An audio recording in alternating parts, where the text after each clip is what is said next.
అమ్మగా మిమ్మల్ని కాపాడుకోవడం కోసం నేను ఎంత రిస్క్ చేశానన్నది మీకు ఇవెంత చెప్పినా అర్థం కావు. మీరు చిన్న పిల్లలు. సింధు,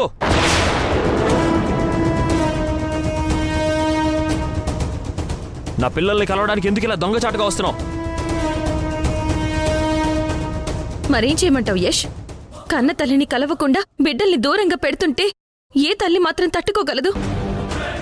తన బిడ్డల్ని చూడకుండా ఏ తల్లి మనసు ఆగుతుంది చెప్పు? ఏంటి, నీది తల్లి మనసా? నిజంగా నీలో ఆ అమ్మతనమే ఉండుంటే ఆ రోజు ఫైనాన్స్ వాళ్ళకి డాక్టర్ నప్పచెప్పేదానివి. నీకు అమ్మ మనసు అనేది లేదు కాబట్టే నా పిల్లల్ని పట్టించుకోకుండా వదిలేసి వాళ్ళ ప్రాణాల మీదకి తెచ్చావు. చూడు, ఇంకోసారి అమ్మ అని అంటూ నా పిల్లల్ని కలవాలని వాళ్ళతో మాట్లాడాలని ప్రయత్నించుకో. ఇదే నీకు లాస్ట్ వార్నింగ్ సింధు. పదండి. ఆగు యష్. నిజం అనేది నువ్వెప్పుడు తెలుసుకోగలిగావు కనుక ఇప్పుడు తెలుసుకోవడానికి ప్రతి విషయంలో నువ్వు నన్ను అపార్థం చేసుకుంటూనే వస్తున్నావు. ఆ రోజు నేను డబ్బుతో ఫారిన్ పారిపోవాలని చూసిన ఆ పార్ట్నర్ని పట్టించడం వల్లే పిల్లల్ని నువ్వు క్షేమంగా తీసుకెళ్లగలిగావు. శశి అంటే చిన్న పిల్ల, విషయం తనకి అర్థం కాకపోవచ్చు. కానీ అన్ని తెలిసిన నువ్వు కూడా ఎందుకు అర్థం చేసుకోలేకపోతున్నావు యష్?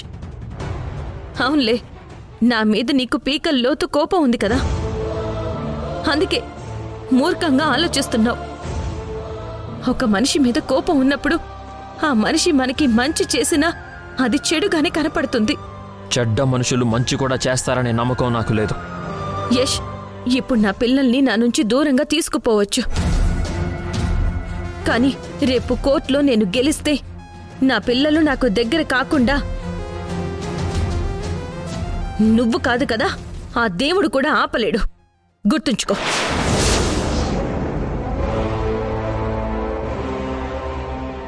దాని నోరు మూయించాలన్నా, పిల్లల్ని దానికి కాకుండా చెయ్యాలి అన్నా మనం కోర్టు కేసు గెలవాలరా. సరే, నువ్వు ఒక విషయం బాగా గుర్తుపెట్టుకో. నేను నా పిల్లల కోసం ఏదైనా చేస్తాను, ఎంత దూరమైనా వస్తాను. చూద్దాం.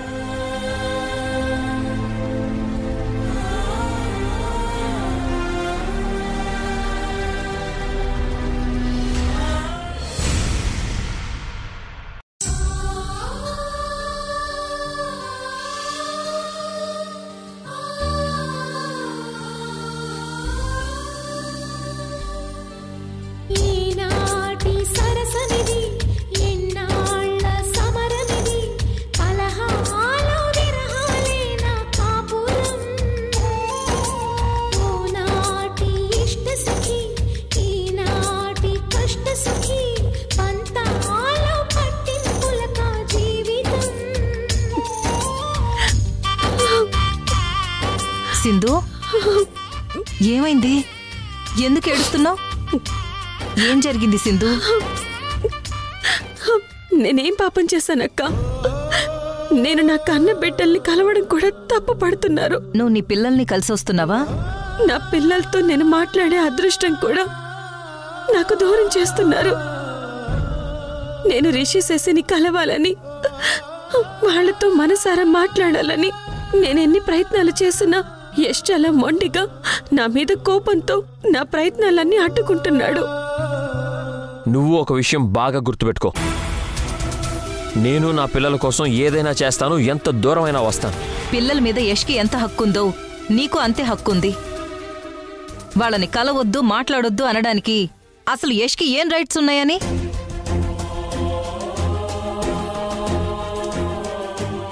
రిషి శశి నా పిల్లలే అని నేను నిరూపించుకునేంత వరకు యశు వాళ్ళ అమ్మ నన్నిలా బాధ పెడుతూనే ఉంటారక్క.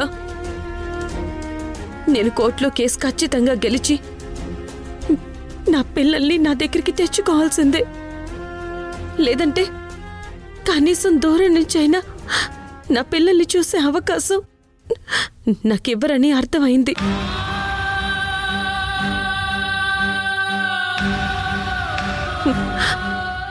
అక్క, కోర్టులో కేసు వేద్దాం, వాళ్ళని ఓడిద్దాం. నీకు చేసిన అన్యాయానికి వాళ్ళు అంతకంతా అనుభవిస్తారు సింధు. ఆల్రెడీ కోర్టులో కేసు ఫైల్ చేశాను. రేపటికల్లా కోర్టు నుంచి వాళ్ళకి నోటీసులు వెళ్లేలా చేస్తాను. నువ్వు కేసు గెలుస్తావు. నీ పిల్లల్ని నీ దగ్గరకు తెచ్చుకుంటావు. బాధపడకుండా ధైర్యంగా ఉండు. మనం వాళ్ళ విషయం కోర్టులోనే చూసుకుందాం.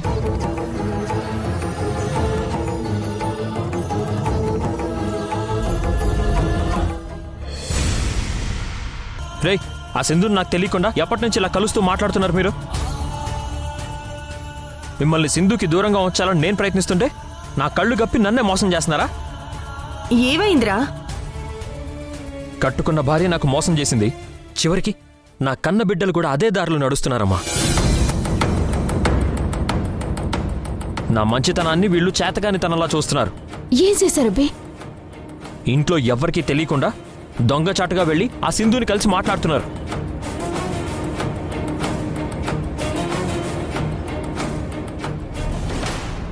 ఏం రిషి, మీ నాన్న చెప్పేది నిజమేనా? ఎందుకు మీరిద్దరు ఇట్ట మీ నాన్నని బాధ పెడతా ఉండారు? మీకు తెలుసు కదా ఆ సింధు అంటే ఆ అబ్బికి కోపమని. చెప్పండి, ఎన్ని రోజుల నుంచి నడుస్తుంది ఈ తతంగం? సింధు మాయ మాటలు విని ఎందుకు తన కోసం వెళ్తున్నారు? ఏం శశి, నువ్వు కూడా రిషిలాగే మారిపోయావా? ఆ సింధు నీకు అమ్మలా కనిపిస్తుందా? మిమ్మల్ని కాపాడటం కోసం తన ప్రాణాలు కూడా లెక్క చేయని సంధ్య మీకు తల్లిగా కనిపించడం లేదా? మాట్లాడవేం శశి? లేదు నాన్న, అది అసలు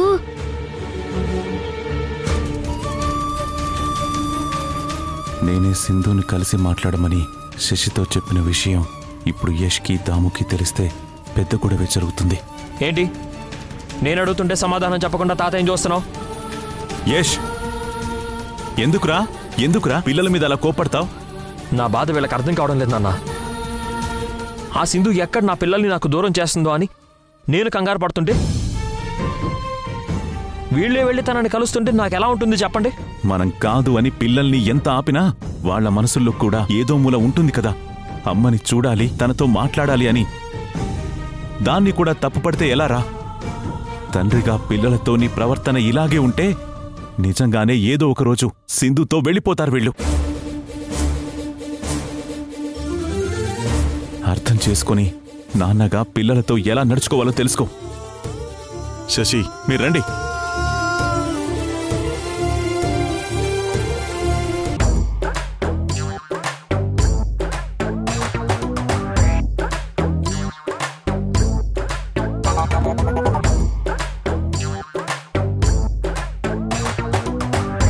మావా మంగళ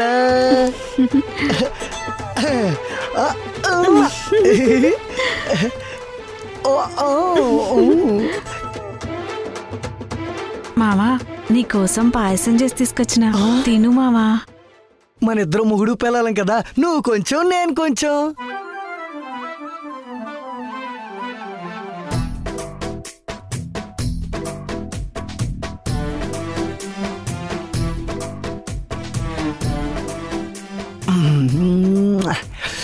అబ్బా, భలే ఉంది మంగళ.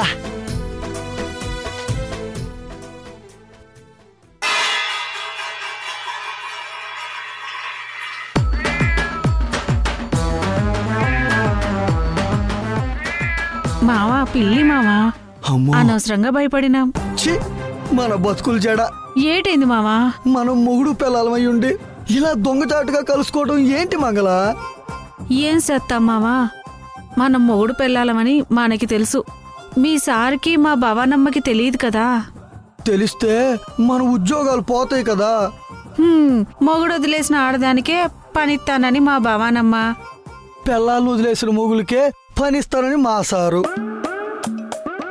వాళ్ళలో అనబట్టే కదా మంచి జీతాలు మంచి మనుషుల్ని వదులుకోలేక మనల్ని మనం వదులుకొని ఈ ఇంట్లో ఇడియిడిగా ఉంటున్నాం.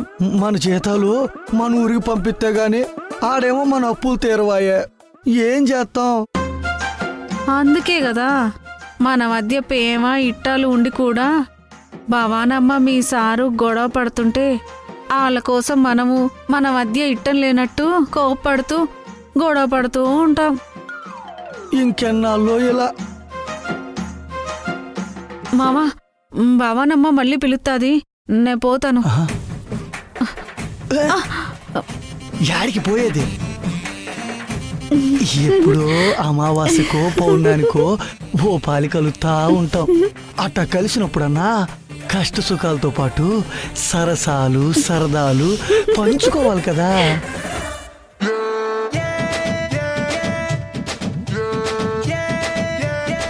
వెచ్చని మట్టిలో నాటిన విత్తనం ఊపిరందుకోదా చుక్క నీరు పట్టిన రాతిరే కప్పిన దారులే తప్పిన తెల్లవారనందా చీకటంత కమ్మిన తూరు పింట మొదలైన కిరణాల వేడి లోకమంత అందాలు అందించదా దారిలోనే ఎదురైన. రేపు కోర్టులో నేను గెలిస్తే నా పిల్లలు నాకు దగ్గర కాకుండా నువ్వు కాదు కదా, ఆ దేవుడు కూడా ఆపలేడు.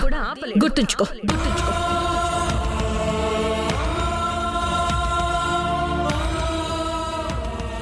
నేను నా పిల్లల కోసం ఏదైనా చేస్తాను, ఎంత దూరమైనా వస్తాను.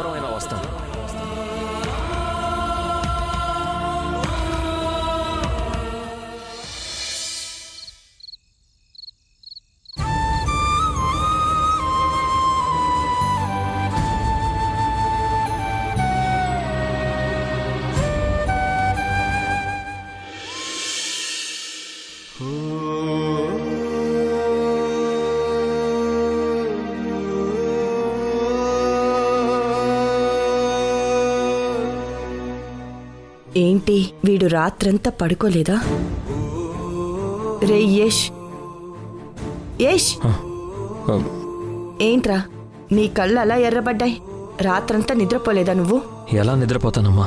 ఏమైందిరా? రాత్రి సింధు ఎంత తల పొగరుతో మాట్లాడిందో తెలుసా?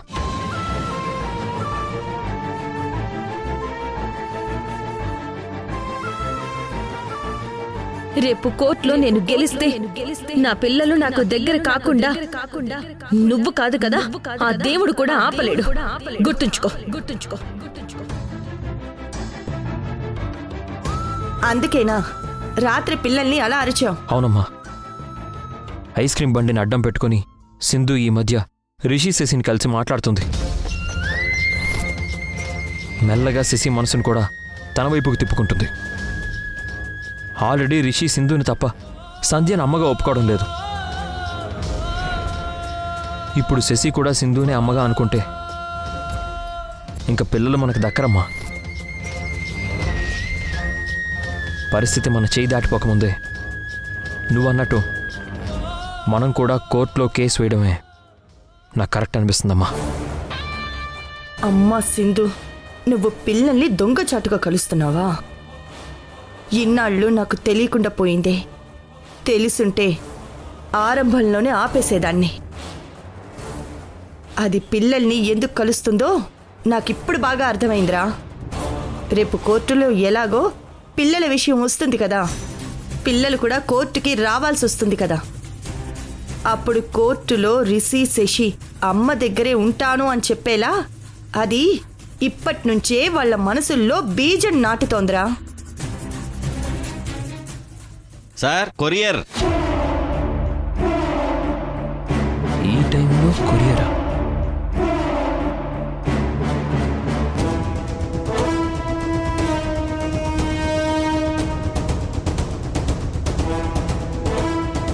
సార్, ఇక్కడ యష్ అంటే మీరేనా? నేనే. ఓకే, మీకు కొరియర్ వచ్చింది సార్.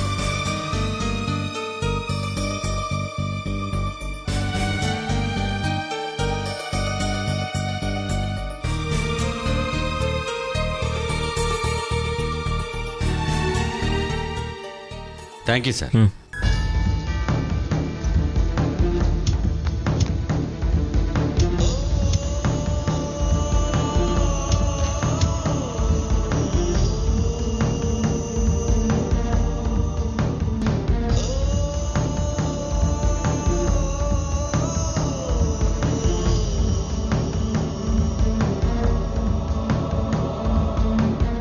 ఏంట్రా అది? కోర్టు నోటీస్ అమ్మా. సింధు వేసిన కేసులో మనల్ని కోర్టుకి హాజరు కావాలని నోటీస్ పంపించారు. చెప్పాను కదరా, అది మనల్ని కోర్టుకి ఈడ్చేదాకా వదలదని. మనం కూడా కోర్టులో కేసు వేస్తేనే ఈ సమస్య పరిష్కారం అవుతుంది. అసలు నేను మొత్తుకుంటూనే ఉన్నాను, నువ్వేమో వినలేదు. పిల్లల విషయంలో నువ్వు కోర్టు దాకా వెళ్ళకూడదు అనుకుంటున్నావు, అది మాత్రం కోర్టులోనే తేల్చుకోవాలి అంటోంది. అందుకే నోటీస్ పంపించింది. పిల్లల గురించి నువ్వు ఆలోచించినంతగా అది ఆలోచించడం లేదురా. మనం మాత్రం ఎందుకు తగ్గాలరా? అదే కోర్టులో మనము తేల్చుకుందాం. అమ్మా, నువ్వు చెప్పినట్టే మనం కూడా కోర్టులో కేసు వేద్దాం. నువ్వు ఏ కోర్టుకి రమ్మంటే ఆ కోర్టుకు వస్తాను. నా పిల్లలు మాత్రం ఆ సింధుకి సొంతం కాకూడదు, నాతోనే ఉండిపోవాలి. సింధు మీద మనం కేసు గెలిచి తీరాలి. సరేరా, నువ్వు వెళ్ళి ఫ్రెష్ అప్ అయ్యిరా, మనం లాయర్ దగ్గరికి వెళ్ళొద్దాం.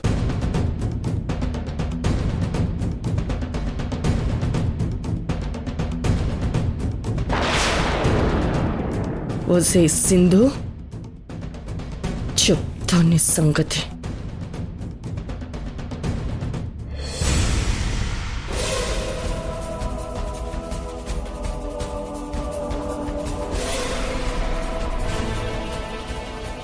మంగళ, అమ్మగారు చెప్పండి అమ్మగారు. వేడి వేడిగా 2 టీలు తీసుకురా. అలాగేనమ్మా. రే గౌరీ, అయ్యగారు చెప్పండి అయ్యగారు. చల్లని టీ 2 ఎంటీ కప్పులు తీసుకురారా. చల్ల టీ ఎందుకు అయ్యగారు? బిజినెస్ చేసుకుంటాను రా ఎద్దవా. నీకెందుకురా, చెప్పినట్టు చెయ్యి.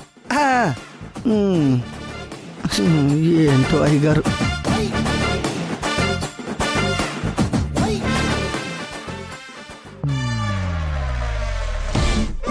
అమ్మగారు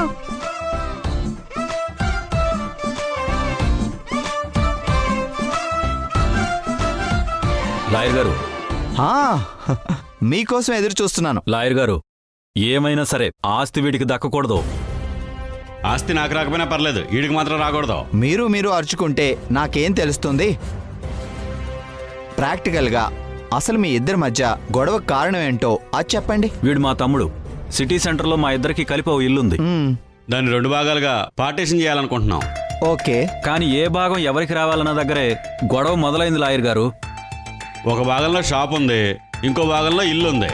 ఓ, మా నాన్న రాసిన వీలునామా ప్రకారం ఆస్తిని ఇద్దరం సమానంగా చెరుసగం పంచుకోవాలి. షాపుని సగం చేయలేము, అలాగని ఇంటిని 2 భాగాలు చేయలేము. అందుకే నేను షాప్ తీసుకుంటాను, వీడిని ఇల్లు తీసుకోమనండి. వాడే ఇల్లు తీసుకుని నాకు షాప్ ఇయ్యచ్చుగా. ఈ ఇద్దరికి షాప్ ఎందుకు కావాలండి? లాయర్ నువ్వా నేనా? నాకు తెలీదా ఏమడగాలో? నువ్వు నోరు మూసుకొనుండు. చెప్పండి, ఇద్దరికి షాప్ ఎందుకు కావాలి? అంటే సెంటర్ కదా లాయర్ గారు, బిజినెస్ బాగా జరుగుతుందని. ఓ, ఇద్దరు బిజినెస్ చేస్తారా? అవును లాయర్ గారు. అందుకే ఇద్దరు షాపే కావాలని పట్టుబడుతున్నారు. చాలా మంది లాయర్లను కలిసాం, ఎవ్వరూ మా సమస్యను పరిష్కారం చేయలేకపోయారు. మీరైతే ప్రాక్టికల్ గా మా ప్రాబ్లం ని సాల్వ్ చేస్తారని బయటంతా టాకు, అందుకే మీ దగ్గరికి వచ్చాను లాయర్ గారు. యా, అది కామనే కదా. గెలవాలంటే మన దగ్గరికే రావాలి. ఫోజులు కొట్టడం గొప్ప కాదు, ప్రాబ్లం సాల్వ్ చేయడమే గొప్ప. అక్క, నాకు అసలేమీ అర్థం కావడం లేదు. అర్థమయ్యే వాళ్ళకి అర్థం అవుతుందిలే. చూస్తూ ఉండండి, సమస్యని ఎలా దారిలోకి తీసుకొస్తానో మీకే తెలుస్తుంది. అయ్యగారు, చిన్నప్పుడు నువ్వు చూస్తానే ఉన్నాను కదా అయ్యగారు. రేయ్, అంటే ఏంట్రా నీ ఉద్దేశం? అంటే చిన్నప్పటి నుంచి మీరు గెలుస్తానే ఉన్నారు కదా అయ్యగారు. బతికిపోయావు. అయ్యగారు టీ. ఓకే,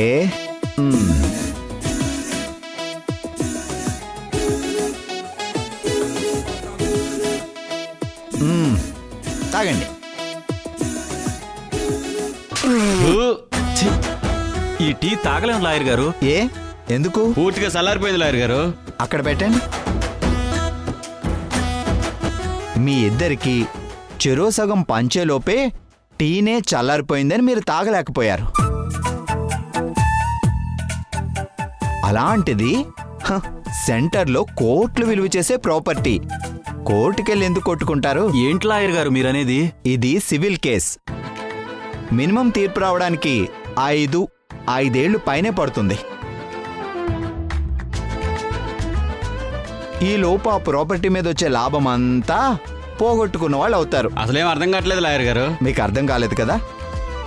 సరే, ఇప్పుడు క్లియర్గా చెప్తాను, వినండి. ఒక కప్పులోని టీని 2 కప్పుల్లో సెపరేట్గా పోసిచ్చాను. ఆ లోపే టీ చల్లారిపోయింది. అలాంటిది ఒక్కడిగా ఉన్న ప్రాపర్టీని 2 ముక్కలు చేస్తే దాని విలువ తగ్గిపోతుంది కదా. చల్లారిన టీనే తాగలేము అన్న మీరు విడగొట్టుకున్న ప్రాపర్టీకి విలువ తగ్గిపోయాక మీరు సంతోషంగా ఉండగలరా? చెప్పండి. అయితే ఇప్పుడు మమ్మల్ని ఏం చేయమంటారు లాయర్ గారు? అది ఇప్పుడు దారిలోకి వచ్చారు. అలా అడిగారు, చెప్తాను. ఏం లేదు, సింపుల్. ఆ ప్రాపర్టీని అమ్మేయండి, మంచి లాభాలు వస్తాయి.